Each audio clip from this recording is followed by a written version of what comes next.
very well. And so that's something that people will be counting on us to do.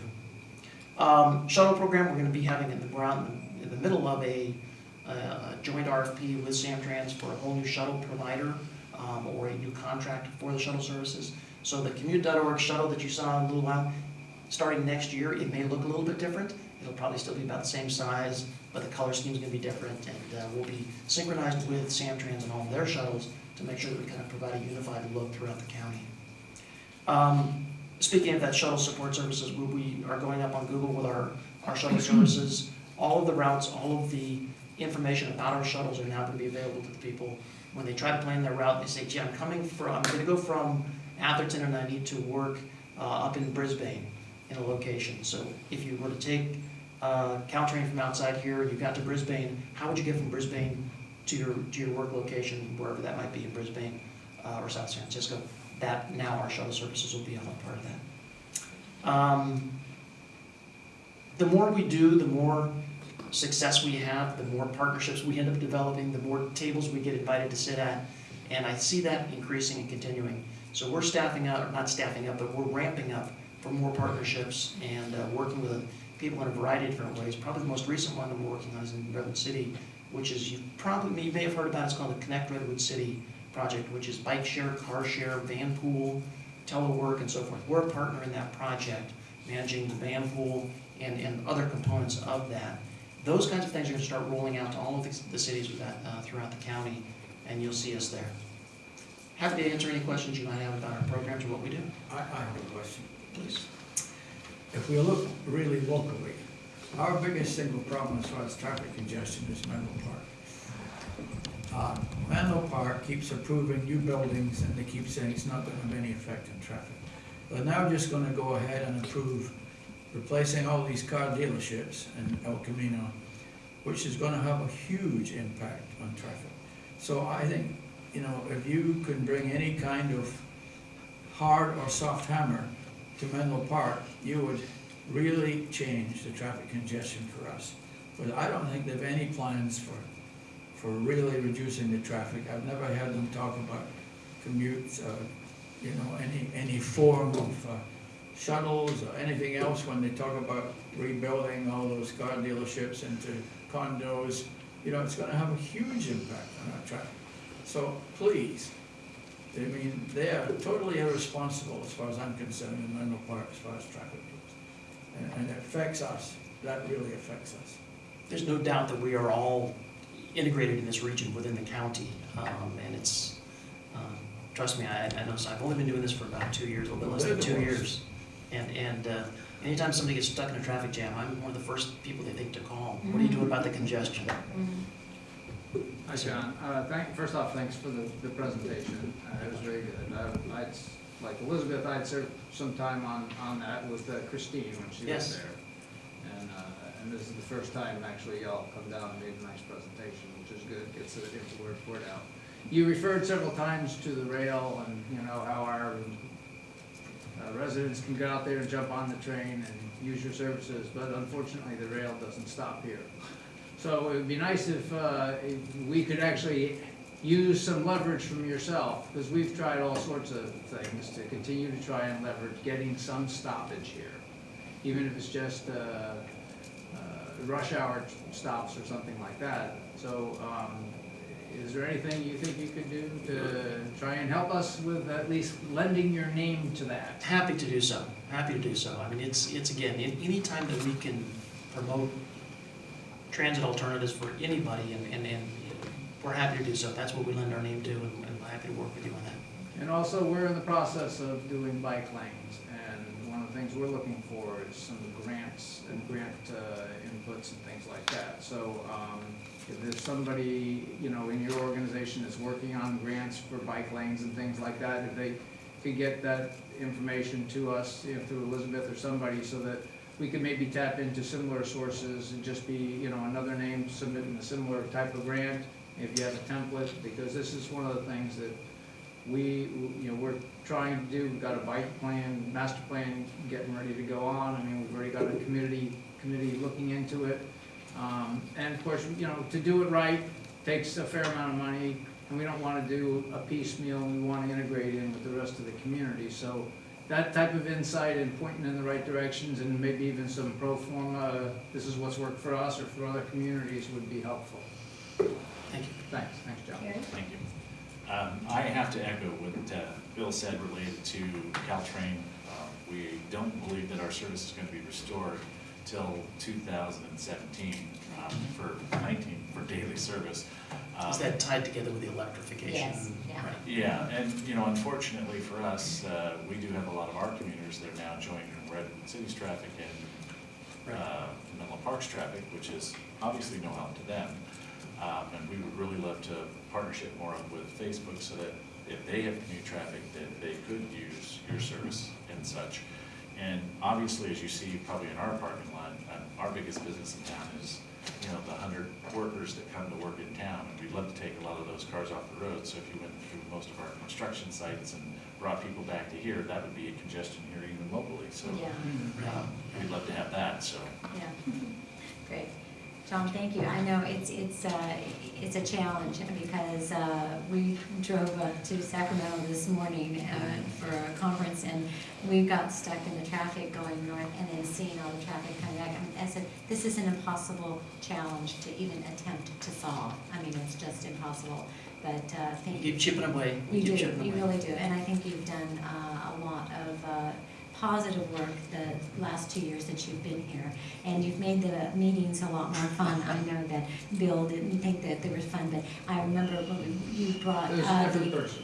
There was a different person. I That's can't say true. anything about how John is running the meetings. I You know, can with only the think of it. skateboard, the motorized skateboard, juxtaposed to the Nintendo. It was very, I set the bar pretty high with that one though, so we. Yes, that was a lot of fun, so. This next meeting, we're gonna have the people from the Bay Area Bike Share with their nice new blue bikes there to Good. give us a presentation. Well, you know, I was going to ask my alternate to attend that meeting for you because I will not be using a car, but I'll be using a sailboat and unable to Why attend. don't you just So- ride your bike up there? Because I won't be here. Oh. I'd be remiss if I didn't mention before I left that we do work with both Menlo School and Sacred Heart Schools. And we're gonna have a meeting actually very soon with Sacred Heart Schools on a kind of a mitigation project I think that they're working on with you.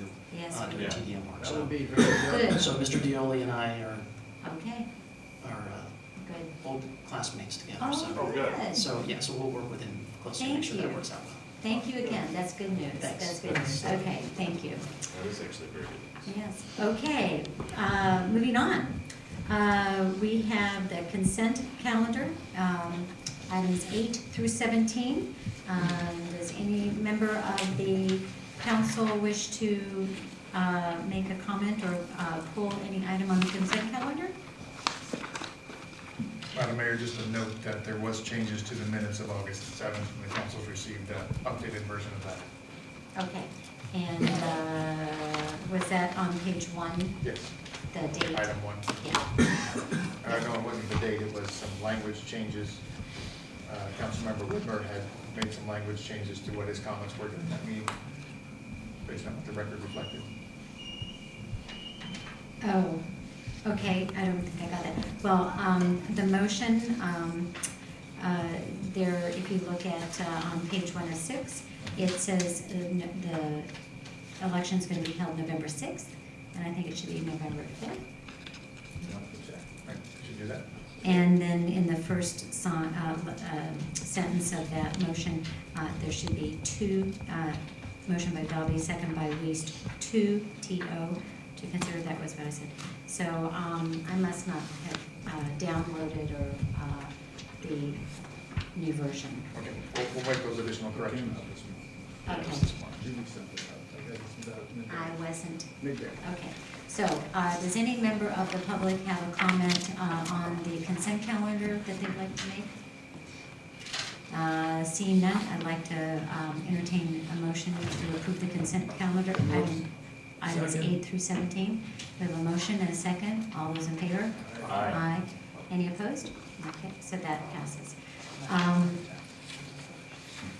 Okay, item number 18, public hearing.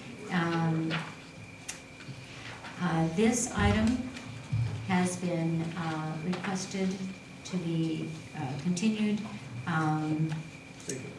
It's the Sacred Heart. Madam Mayor, it's a procedural item. There's potential recusals to this item, but with respect to procedure, for the recusal, all 4 council members can participate. There's been a request from Sacred Heart to continue this item to the December council meeting. So the council at this point can open the public hearing, entertain a motion for continuance, and then continue the. Not open the public Not open the hearing. public hearing. It's not at the public hearing. This is a procedural issue to be taken up first, because if it's continued, there is no public hearing. Right, there you go. So we can all vote on the continuance? Yes. Yes. Can I get a motion to continue this item until December 18th? So moved. I have a motion from Councilmember Vice Mayor Wiest and a second by Councilmember Dobby. All those in favor? Aye. Any opposed? No. So this item will be continued until December. Regular agenda. Item number 19, we have a request for fee waiver from the Menlo Park Fire District. Report from the city manager. Thank you, Madam Mayor, members of the council. You do have a fee waiver policy, and that fee waiver policy says that anybody can request a fee waiver, but it depends on whether you're eligible for it or not. That policy says that governmental entities that do not receive funds from the public are eligible. Tax funds are eligible for a fee waiver, and then other governmental agencies are eligible for a fee waiver if they can show that they're in need of those funds. We haven't had that from the fire district at this point, but it is before the council for an action item. We don't traditionally waive fees. So does any member of the council have questions? I have a question on it. Not on the fee waiver, but on some of the other stuff. You know, I thought we had a policy that said the banners on Marsh Road in Middlefield would only be put out for Atherton. Excuse me, point of order, Councilmember Dobby, that's not on the agenda. We're just discussing the fee waiver issue. Well, I'm just saying, it's in the written report. In the written report, it talks about getting the banner up. Yeah, the banner, the Menlo Park Fire District is a quasi-governmental agency that partners with Atherton, so it fits the guidelines of our policy. Certainly are associated. So long as they pay the fee. Any other Okay. council member have a comment on this? Well, Go ahead. of course, their take out of the tax dollars is substantially larger than ours. So they certainly have quite a budget. So do we, look, I've got no issue. I think in the past, we've put their banner up and all that, but I think that the waiver, when we made it, like, I can't be in everybody's head, but the idea was that with the waiver is it wasn't associated with the town directly, that it would be for, groups in need and things like that, but I'm not saying we wouldn't do it for the police or I wouldn't vote for it, but I'm not really sure that this is, I don't know what the money for the pancake breakfast goes to. It wasn't clear on this. It's their burn, Okay. Burn victim. funds. So it's not for them, it's for Correct. their burn program. Correct. Okay, all right, well, that fits fine. My question is, have we waived this fee in the past? No, This is a new request. yes, It's $75. yes. What do My- they charge for breakfast? They didn't give any, No supporting no documentation supporting- indicating their Madam need. Mayor, I Yes. think I can make this easy for you. okay. If you want to approve it, you have to make a finding that they have demonstrated an inability to pay the town fee. That's No. your eligibility requirement. Oh, okay. I just That's don't, not I the just don't case. see No. that's the case, because I from have our nothing- property tax revenue, they take more than twice what we get. God, there's money coming out of their ears. And they do not, Councilmember Dobby. Oh my God. Why don't we have a motion? Okay, can I, reject? Would you like to make that I motion? would like to make the motion that we do not approve this fee waiver, due to the There's fact a- that it doesn't meet the criteria as we've set out. As we've set out. Perfect. Second. And Councilmember Dobby seconded. I'll call for, can we have a discussion from any member of the public want to make a comment on this item? So I'll call for the vote. All those in favor? Aye. Any opposed? Okay, so, all right. Thank you for that, Bill. so item number 20 has been removed from the agenda. Item number 21 is consideration of supplemental maintenance activities in street rights of way at Holbrook Palmer Park and at Holbrook Palmer Park. And I'm going to turn it over to our Director of Public Works, Michael Kashwaki. Thank you, Mayor Lewis, members of the City Council.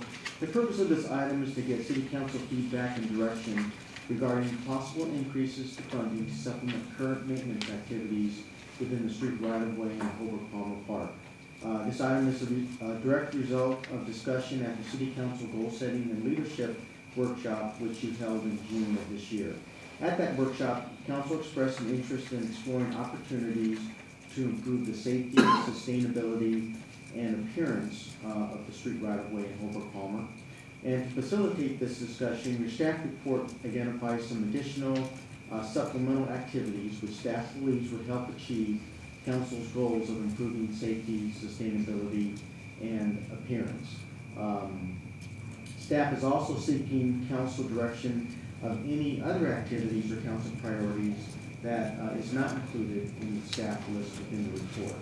And then based upon your feedback and direction which received this evening, staff will report back in 60 days, identifying costs associated with each one of the supplemental activities and recommendations regarding the most cost-effective way to increase those services. Thank you very much. Council member want to make a comment? Yeah, I'd like Councilman to Bell. say that I was really impressed with the itemized list of all the things that could be done in the park. I'd like to see all of them done, but clearly we have to set priorities. But I think it was a really good report showing the kinds of things that would be very helpful to beautify the park and beautify Atherton. I mean, Yeah. for instance, things like cleaning the street signs so that we can read them. That's a good idea. Painting the light poles. I mean, there are all kinds of things in here that I think we need to not forget about. We try to do them one at a time as we can afford them, or 10 at a time if we can afford them. And I was just very impressed. I think it was an excellent report. Thanks. I looked through the list. I've got a couple comments. First off, it looked like, there are some things that might be somewhat redundant.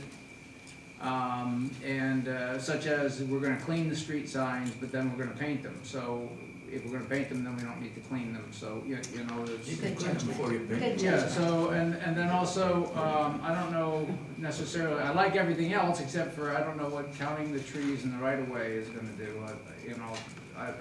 Don't get off too much on having a tree inventory, for the park and the tree, of course, we just went through and cleaned up the trees. However, I would like to put in some comments with regards to the park maintenance. And I've spoken with the city manager about this. We do have one gentleman that does work part of the day on the weekends. The weekends is when everybody comes to the park, and that's when it's really used. And there is a gentleman there, and his job is essentially, he sets up, because there's a church group that uses the carriage house, and then when he's done, he goes around and he does a few other little things. But having a presence in the park on the weekend, of a guy that could do some maintenance is not just making the park look good, but it's a safety improvement, because we'll have an employee in the park, and if he sees something going on, he can go and notify the police or whatever and take some action. We're not asking him to stop and break up fights or anything like that, but I think that a presence there would notify us. And it seems like it would be little money for having that presence that would really add tremendous value and would keep the park looking good all the time. Oftentimes, I go in the park on Sunday mornings or Monday mornings, and somebody had a party or they'd had some sort of christening thing over at the play area. And the trash cans are overflowing, and as you know, a couple of weeks ago, there was, alcohol stuff and things like that. So it would be worthwhile, I think, if we just could start at least there. All the other things, as far as trimming the trees, you guys are doing a great job on that. The the Pacific group is really doing a good job, and hopefully they're gonna grind out some of the stumps, but they've done a good job taking down all the dead trees in the park, and I think that's money well spent, and I'm getting a lot of comments from people, but the presence, I think, would be my #1 priority. I agree with the council member Dobby that painting or cleaning, but making sure that we can read the street signs, I think that's really good. They're difficult to read as they are. And so, I'm in favor of this, but understanding what to do and do it in a smart manner. So can I make a clarification just from it seems like you've put it into 2 categories. One is the street rights of way, additional work, which is the first bullet point, the town's street right of way, which is not necessarily in the park. And then there's the items that are park related. And so it seems like what I'm hearing from council members Dobby and Widmer is that some of the items that you've identified in the street rights of way would be also desirable to go into the park also. Is that something that, so if we wanted to modify this list, we could integrate those? Yes, we can, and the primary reason for separating it out, because when we do come back with the cost, we'll prepare kind of a menu, kind of a menu list with the cost, but also, then the question is gonna be, where does this additional funding come from? The park or? Yeah, and Okay. if it's the park, it definitely needs to be general fund dollars. Mhm. If it's the street right of way, then there are other choices. Okay. There's gas tax and other choices, and so that's one of the reasons why, but, the primary purpose this evening is to get this exact type of feedback from the council, so that we can put together a list that the council can make some decisions the next time we move forward. So following up on that, and what Councilmember Widmer was saying about the stumps to be ground down, I noticed that there are stumps along El Camino, Real, that look like they should be ground down, and I don't know if those trees had been taken out by our staff or not, but along the wall, along El Camino, between, I guess, Atherton Avenue and Isabella or something like that. They just came down. Yeah. The guys that took the trees down told me that they were going to come back, but they were taking all the trees down, and then they would let them sit for a little bit, and then they would come back and grind out all the stumps at once, and so I think that was what the plan was. Maybe we want to add that to your list, just to make sure that it's added there. But And on that, I'll talk with Steve Tyler, and by the way, Steve Tyler is the one that put this together, so I wanted to, compliment Steve on that. And then, with regards to El Camino Real, that is actually a state of California Yeah. responsibility, but they do pay the town of Atherton to do a certain amount of maintenance, so I'll need to consult with Steve, and we need to get with Caltrans. So, and then the graffiti, do we have a graffiti remediation policy, and is that anywhere, just to make sure that our public works is paying attention to any graffiti and taking it down, painting over?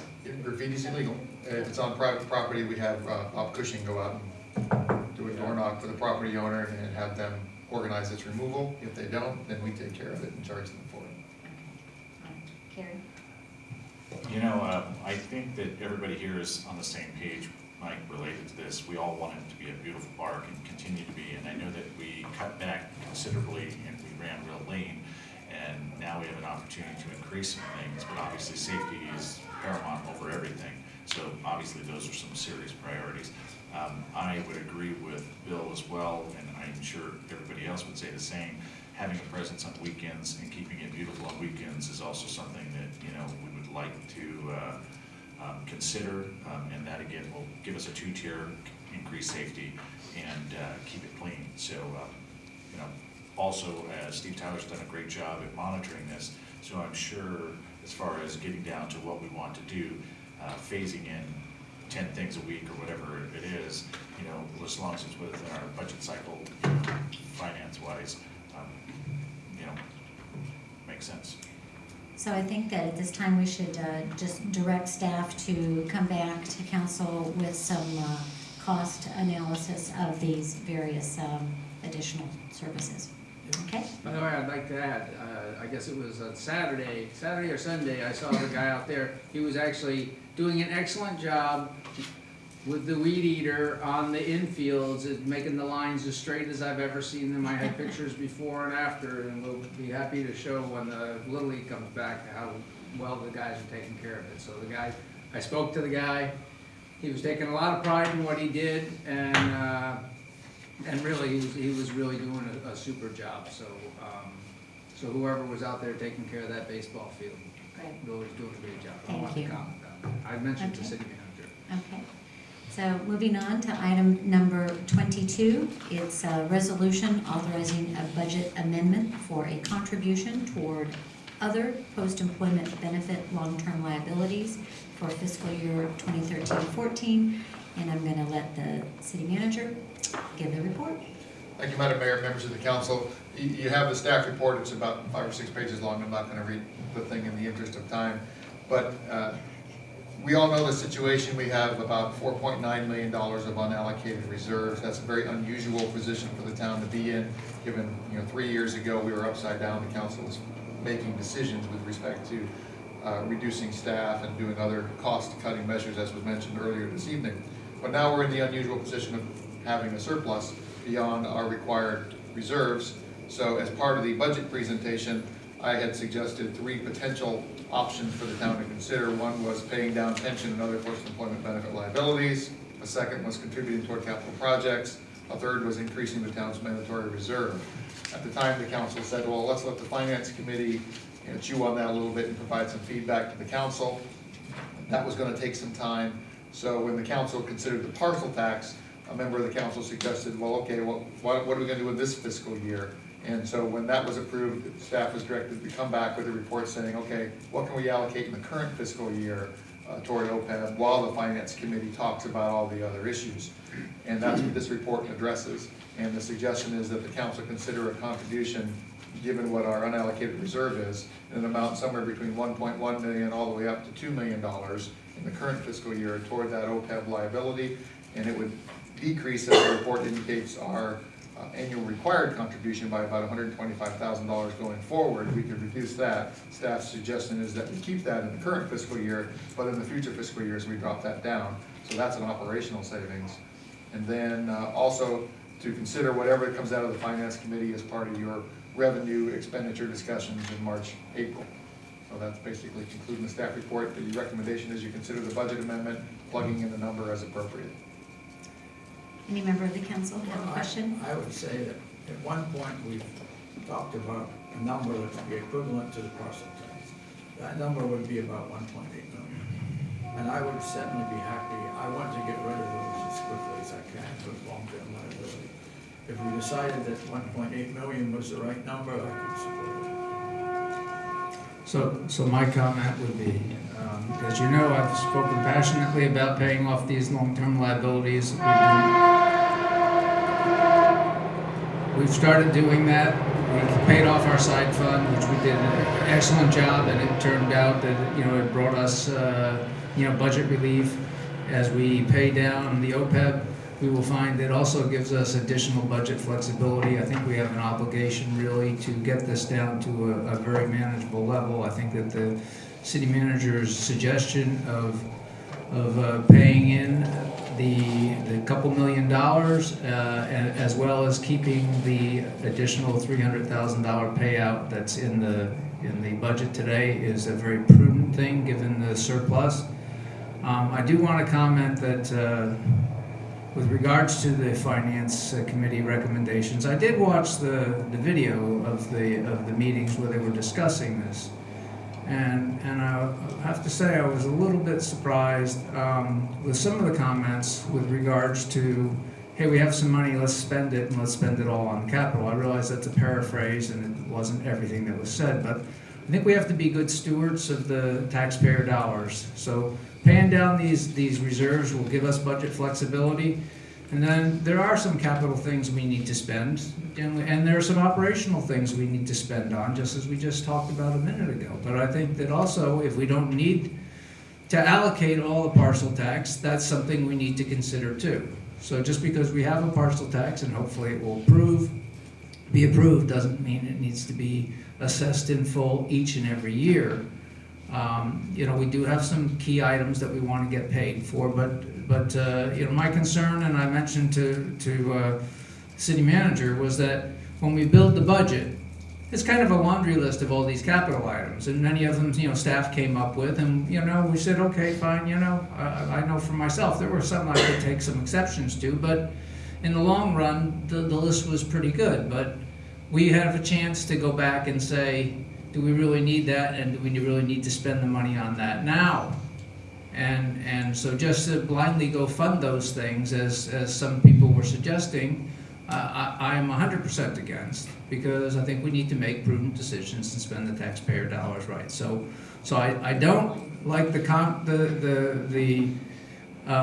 recommendation that we would just take the finance committee's recommendations, you know, and just accept it. I think that we have an obligation as the elected to make those decisions, because we're being held accountable. And so anyway, at the end of the day, I support your recommendation on the 2 million and the 350, but I look askance a little bit at just blindly saying we're going to take the recommendations of the finance committee, and that's going to be our driving policy. Thank you.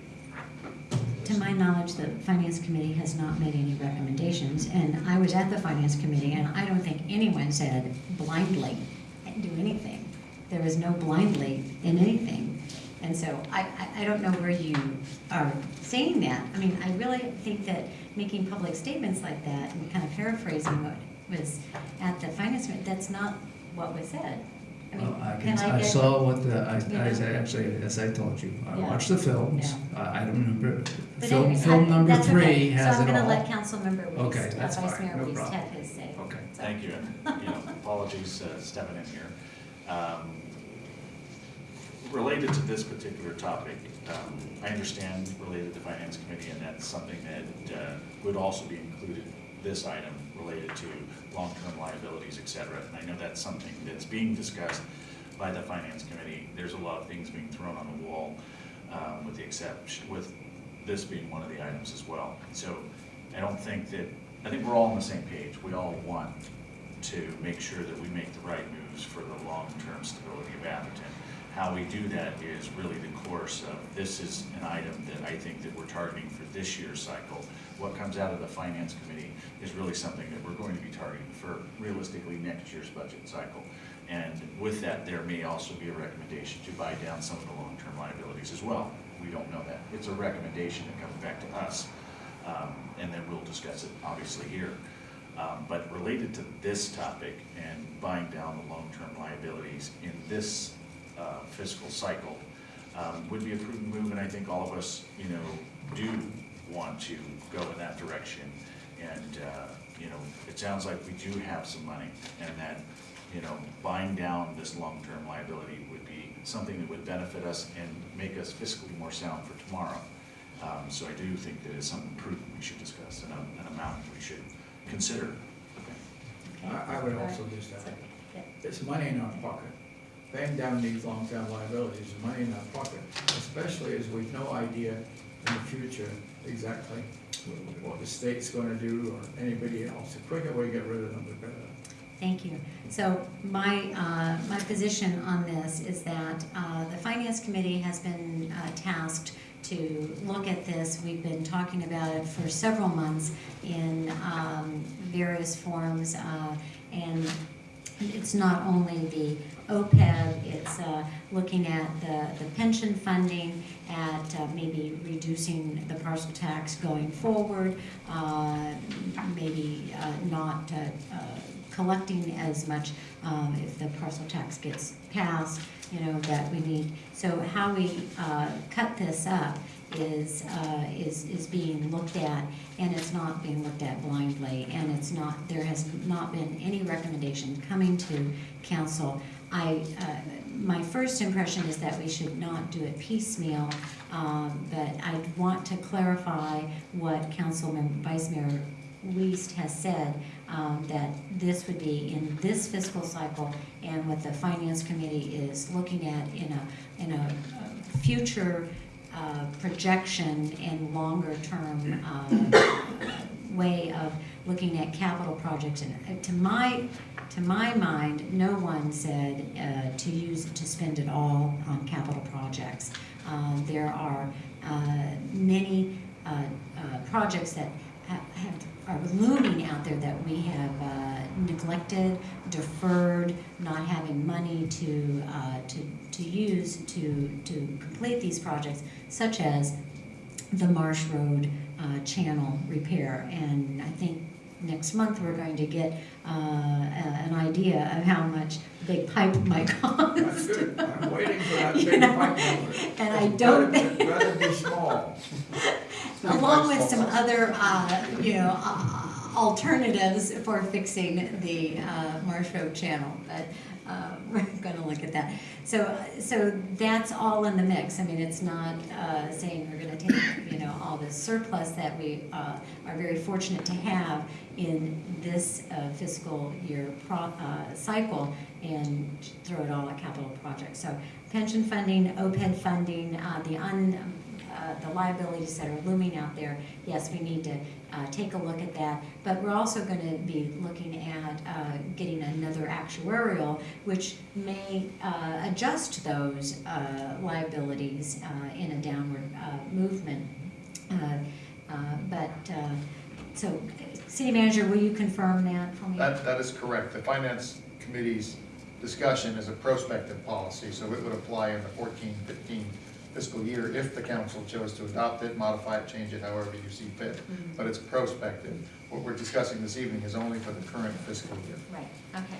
So with that understanding, can I open the floor for any public comments on this item? Seeing none, I'll bring it back to council, and so I will